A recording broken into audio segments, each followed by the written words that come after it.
إله بقى محله ونو سورة جري مانتا إن أودي أرجروني دورشدي مدة دران سوجيني أو كواس تيسن شاني توانك مي أسبوع صعدة مدن يالي مروين اللي معنا شرفته وحن يدي سنة يا أن كعد سنة يا إنها عد كينا إسيسان إنها أوهي لسان إسبدل دونكا إنها أوهي لسان دون الوناقة وكل سنة لدقالة كمسوقة iyo wadaniyada patriotismka waxa haysataan barnaamijkii isbedel doon ka socda waxaan rabaa inaan ka taabto xagee ka isbedel doonku wuxuu ka yimid waxa la yiraahdo isbedel doonka fadhiidka ayuu ka yimid oo taariikhdeena ku suntan aan soo aragnay khibradeena markaan kaashanana mudooyinkii la soo dhaafay aan ognahay wixii dalkan soo maray saad ogtihiinba isbedel doonka socda ama isbedelka socda wuxuu ka bilowdaa waqtiyadan hadda aan joogno doorashada ah waxaa dhasha ama aad doorataan madaxweyne cusub madaxweynahaas cusub ma yaqaano waxa adduunka uga soo horeeya waxaase muhiim ah inaan idin sheego waxa uga soo horeeya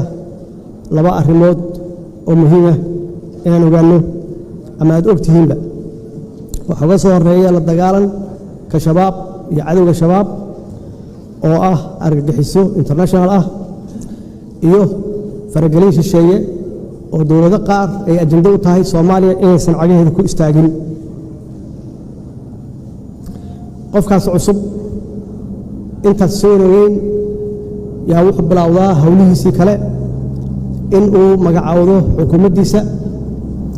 inuu dowladdiisa dhisto 6 bilood ugu horeeya waa isbarasho 6 bilood ku xigtana waxa bilowda political instability xasilooni la'aan siyaasadeed bilaabata halkaas waxa ku kala qaybsama golaha shacabka conflict bilowda sanad gudaheeda waxa laga yaabaa inuu ka baxo prime minister kaas ama xukuumadda ka baxdo caado waxa ah sanadka ku xiga in la magacaabo hadana xukuumad cusub xukuumaddaas cusubna ay jidkii hore marto 6 bilood isbarasho ah iyo 6 bilood oo political instability ah halkaas waxa cad labadaas dowladood inay waxba qaban oo ay fadhiid yihiin dowladda saddexaad sanadka saddexaad bilawgiisa waxaa la magacaabaa xukuumad kale xukuumaddaas markay 6 bilood jirto 6 bilood ku xigta markay ay bilaaban rabto iskhilaafaad ama khilaaf bilaaban rabo waxaa la xasuustaa in doorashadii hal sano iyo bar ay ka dhiman tahay waxaa la bilaabaa noocee yaan galnaa doorasho noocee galnaa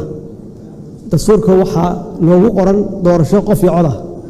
waxaa la ogaadaa doorasho qof iyo cod inaan laga gaarin maxaa yeelay 2 sano la soo dhaafay iyo barka in aan laga shaqeynin wax dowladda ama dowladwanaagga laga shaqeynin waxaa loo galaa madal iyo heshiis siyaasadeed in lagu dhameeyo wixii uu nafarayay dastuurka sanadka saddexaad waxaa la isku afgartaa heshiis siyaasadeed halkaasna waxaa ka bilowda madal la wareegta hawshii baarlamaanka sanadka afraad baarlamaanka waa la xiraa albaabada la isugu dhuftaa mushaharna ma qaataan sanadka afraad si la iskaga daba ordaayo sanadka shanaad baa la galaa halkaas iyo doorasho ka dhacda doorashadaas ay ku dambayso 70% baarlamaankii hore inuu soo noqon halkaasi waxaan ku baranay doorasho dadban iyo noocay tahay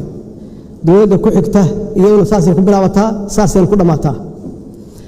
xasilooni la'aanta siyaasadeed waxay dhashaa ama saamaysaa arrimaha dhaqaalaha arrimaha amniga arrimaha bulshada iyo saamaysaa immediately arrimaha dhaqaalaha markaan ka hadlo bacdama dowladda haysato oo khilaafaad badan ka jiro qof kasta oo xun wuxuu ka fakaraa sidii uga faa'iideysan lahaa waqtigaas la haysto aan is xisaabinayn musuqmaasuqa cirku maraa waxaa bilowda in dhaqaalihii uu hoos u dhaco maxaa yeelay dakhligii cashuurihii lama aruuriyo dakhligii hoos u dhacaa mushaharaad lama bixiyo kontraadyo waxa la bixiyaa aan sharci waafaqsanayn mararka qaarkoodna waxa la galaa kambaniyo shisheeye in lala galo kontraadyo aan waafaqsanayn shuruucda dalka mararka qaarkood dowladaha lala galaa heshiis aan waafaqsanayn maxaan ku rahdaa shuruucda dalka bacdama dhaqaalaan ka hadlayno World Bank iyo IMF-ka iyo African Development Bank dee lama shaqayn karto system ama dowlad aan xasiloonayn musuqmaasuq kaliya musuqmaasuq uu hareeyay halkaas waxaa dhammaada wada shaqaynta IMF-ka iyo World Bank markii dhaqaaluhu saas u xun yahayna markiiba waxay saamaysaa arrimaha amniga iyo saamaysaa arrimaha amniga musuqmaasuqa waa galaa ilaa systemko dhan yaa wuxuu yahay system fashilmay oo fadhiida ciidamada waxaa gala musuqmaasuq markiibana waxaa bilowda in aan mushaaraadka la bixin iyagoo awalba mushaaraad fiican aan qaadanayn ciidanka qalabka sida iyaguna waxay sameeyaan bacdama faamiliyo xaasas iyo reer iyo carruur ay leeyihiin waxay bilaabaan waxay ahayaan inay iibiyaan ama ciidanka ka tagaan ama agaga ay baneeyaan bakhaaradii hubka yaalay suuqa la keenaa waxa weeye waxa ka faa'iideysta cid alla cidii xasilooni la'aanta siyaasadeed ama ka faa'iideysanaysa iyo nabadgelyada ay koow ka tahay shabaab iyo